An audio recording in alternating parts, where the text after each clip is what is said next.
আসসালামু আলাইকুম।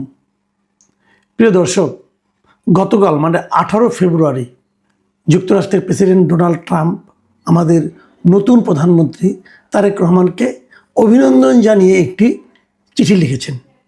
সেই চিঠিতে কি লেখা হয়েছে? ট্রাম্প যখন আমাদের সরকার প্রধানকে অভিনন্দন জানান, সেটা তো আমাদের জন্য খুব আনন্দের খবর যে ওনারা এত বড় দেশ, বিশ্বের সবচেয়ে বড় দেশ, সারা দুনিয়াকে দাপিয়ে বেড়াচ্ছেন। হ্যাঁ, সারা দুনিয়াকে দৌড়ে বেড়াচ্ছেন, একে হুমকি দেন, তারে হুমকি দেন। সেই দেশের প্রধান ব্যক্তি আমাদের প্রধানমন্ত্রীকে চিঠি লিখেছেন। এটা কি আমাদের জন্য আনন্দের নাকি উদ্বেগের? একটু কথা বলি। বিষয়টা হয়েছে কি, আপনারা জানেন যে ডক্টর ইউনূসের গভর্নমেন্ট যাওয়ার আগে, বিদায় নেওয়ার আগে তড়িঘড়ি করে, এত তড়িঘড়ি, এটা আর এটা চিন্তার বাইরে, তড়িঘড়ি করে তারা যুক্তরাষ্ট্রের সঙ্গে একটা বাণিজ্য চুক্তি করেছে। কি সেই চুক্তির ভেতরে কি আছে, কি শর্ত আছে, তারা আমাদের কাছ থেকে কত % শুল্ক নেবে এবং শুল্ক যা তারা যে কমাবে, কমানোর বিনিময়ে আমাদের কি কি জিনিস, তাদের কোন কোন জিনিস আমাদের এখানে বিনা শুল্কে ঢোকাতে হবে, অথবা তাদের সঙ্গে আমাদের কি কি ক্রয় চুক্তি হয়েছে, আমরা কি কি তাদের কাছ থেকে কিনবো বলে অঙ্গীকার করেছি, কোন দামে কিনবো বলে অঙ্গীকার করেছি, এর কিছুই আমরা কেউ জানি না। তো এই চুক্তিটা আসলে কোথায় নিয়ে ঠেকাবে আমাদের, এটা নিয়ে কোনো আলোচনাও হয়নি। এবং যুক্তরাষ্ট্রের প্রেসিডেন্ট যিনি অভিনন্দন জানিয়েছেন, সেই অভিনন্দনের ভাষাটা শুনলে আপনি বুঝবেন তাদের মূল লক্ষ্য ছিল চুক্তিটা। দেখুন উনি কি বলেছেন। উনি লিখেছেন চিঠিতে যে যুক্তরাষ্ট্রের জনগণের পক্ষ থেকে আমি আপনার ঐতিহাসিক নির্বাচনে জয়ের জন্য আপনাকে অভিনন্দন জানাচ্ছি এবং গণপ্রজাতন্ত্রী বাংলাদেশের প্রধানমন্ত্রী হিসাবে আপনার সফল মেয়াদ কামনা করছি। সফল মেয়াদ, আচ্ছা, একজন লোক নির্বাচিত হবে, ওনার সফল মেয়াদ আপনাকে কামনা করতে হবে কেন? উনি তো পূর্ণ মেয়াদে থাকবেন, আবার কামনা করতে হচ্ছে কেন? তার এখানে একটা কিন্তু আছে যে আমি সফল মেয়াদ কামনা না করলে আপনি থাকতে পারবেন না, একটা হুমকি আছে।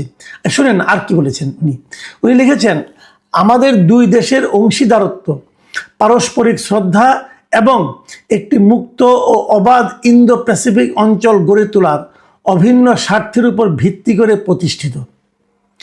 একটা মুক্ত এবং অবাধ ইন্দো প্যাসিফিক অঞ্চল গড়ে তুলতে হবে। এই যে ভারত এবং চীন, এই এশিয়া প্যাসিফিক এরিয়াতে, এখানে যে আপনার যে একটা সামুদ্রিক পথ আছে, হ্যাঁ, ভারত মহাসাগর, প্রশান্ত মহাসাগর, এই জায়গাটাতে, তো এইটা নিয়ে ওনার খুব আগ্রহ। তো এটা নিয়ে অনেক দিন ধরে আগ্রহ অনেকেরই, ভারতের সঙ্গে, চীনের সঙ্গে, ওনাদের সঙ্গে, তাইওয়ানের সঙ্গে অনেক দিন ধরে একটা ঝামেলা চলছে। তো ওই জায়গায় আমরা যেন তাদেরকে হেল্প করি। আমরা কীভাবে হেল্প করব? আমরা হেল্প করতে পারি যে আমাদের টেকনাফ, আমাদের সেন্ট মার্টিন, এগুলো যাতে তারা এখানে থাকতে পারে, ঘাঁটি করতে পারে, এগুলির মাধ্যমে। দেখেন, এইগুলি নিয়েই কিন্তু আলোচনাটা হচ্ছে, অনেক দিন ধরে হচ্ছে। যা হোক, তারপরে উনি কি লিখছেন, যেখানে শক্তিশালী ও সার্বভৌম জাতিগুলো সমৃদ্ধি লাভ করতে পারে।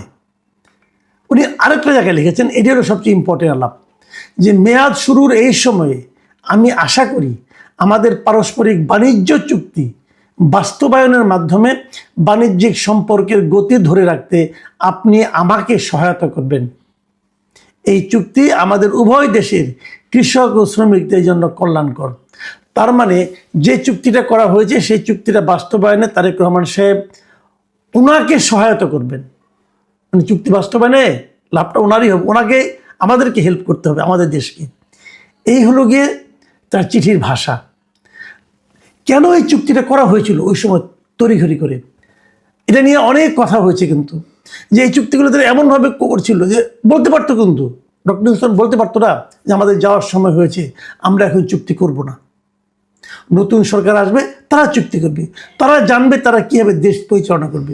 কিন্তু তা না, ওনারা অতি দ্রুততার সঙ্গে এই চুক্তিটা করেছেন।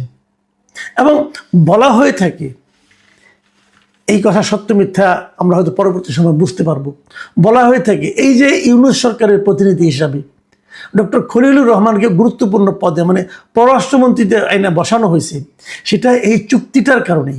যে বাণিজ্য চুক্তি বাস্তবায়নের জন্য, যুক্তরাষ্ট্রের সঙ্গে সম্পর্ক ভালো রাখার জন্য, অথবা যুক্তরাষ্ট্রের কাছে যে যে জিনিস, যে যে দাসখত দিয়ে আসা হয়েছিল, সেটাকে যেন অক্ষরে অক্ষরে পালন করা যায়, এই জন্যই ওনাকে সকল সমালোচনাকে উপেক্ষা করে ওনাকে পররাষ্ট্রমন্ত্রী বানানো হয়েছে।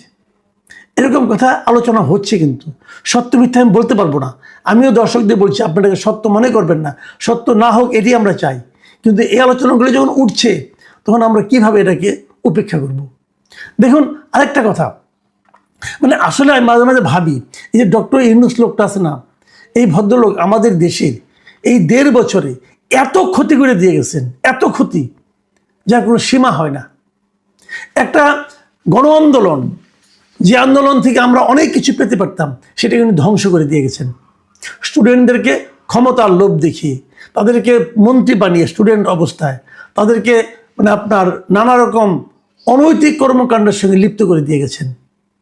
তাদেরকে যে পলিটিক্যাল পার্টি বানিয়েছেন, তাদেরকে আবার ক্ষমতা শেয়ার দেওয়ার চেষ্টা করেছেন, উনি নিজে ভূমিকা রেখেছেন, এগুলি করেছেন। আর বিপরীত দিকে দেশটাকে গরিব বানিয়ে দিয়ে গেছেন। কত লোক যে বেকার হয়েছে ওনার সময়, 400 থেকে 450 গার্মেন্ট ফ্যাক্টরি বন্ধ হয়ে গেছে এই ডক্টর ইউনূসের সময়। ওনাকে বলা হয় উনি নাকি দারিদ্রকে জাদুঘরে পাঠাবেন। উনি কিন্তু মানে অনেকদিন ধরে ওটা মটো উনি বলে আসছেন যে আমি দারিদ্রকে জাদুঘরে পাঠাবো। জাদুঘরে কী পাঠাবো? ওনার আমলে, ওনার এই 1.5 বছরে এই দেশে নতুন করে আরও 30 লাখ লোক বেকার হয়েছে। এই ডক্টর ইউনূস এটা করে দিয়ে গেছেন। এবং অর্থনীতির বিভিন্ন প্যারামিটারে আপনি যদি দেখেন, আপনার মাথা খারাপ হয়ে যাবে যে সরকারি বিনিয়োগ গত 10 বছরের মধ্যে সর্বনিম্ন পর্যায়ে রয়েছে। এবার মানে সরকার তো কিছু বিনিয়োগ করে বিভিন্ন খাতে, সবচেয়ে নিম্ন, গত 10 বছরে এত নিম্ন পর্যায়ে কখনো বিনিয়োগ ছিল না। নট অনলি দ্যাট, খেলাপিরি নিয়ে আমরা কথা বলি, সারা দুনিয়াতে এত খেলাপিরি আর কোথাও না যেটা ওনার সময় হয়েছে। এই 2025 সালে যে 30শে সেপ্টেম্বর পর্যন্ত গত বছরের, এটা তো প্রান্তিক ধরে ধরে হিসাব করে, এই প্রান্তিকে আমাদের এখানে খেলাপি ঋণের পরিমাণ হলো এই সময়ে 6,44,515 কোটি টাকা। 6,44,000 কোটি টাকা, ভাবেন একবার আপনি, এত টাকা কি খেলাপি ঋণ। মানে লোকজন, এই ব্যবসায়ীরা টাকাটা ব্যাংক থেকে নিয়েছে, নিয়ে আর ফেরত দিচ্ছে না। ওনারা দায়িত্ব নেওয়ার পরে সেটা কিন্তু কমে নাই, সেটা আরও বাড়ছে।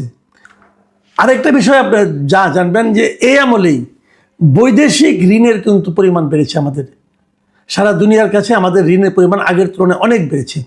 এবং দেখা যাচ্ছে যে এই সরকারের ঘাড়ে, যে নতুন সরকার আসছে, তাদের ঘাড়ে এখন ঋণের বোঝা, ঋণের পরিমাণ কত জানেন? ঋণের পরিমাণ হলো 23 লাখ কোটি টাকা। মানে সরকারের কাছে বিভিন্ন জনের পাওনা 23 লাখ কোটি টাকা।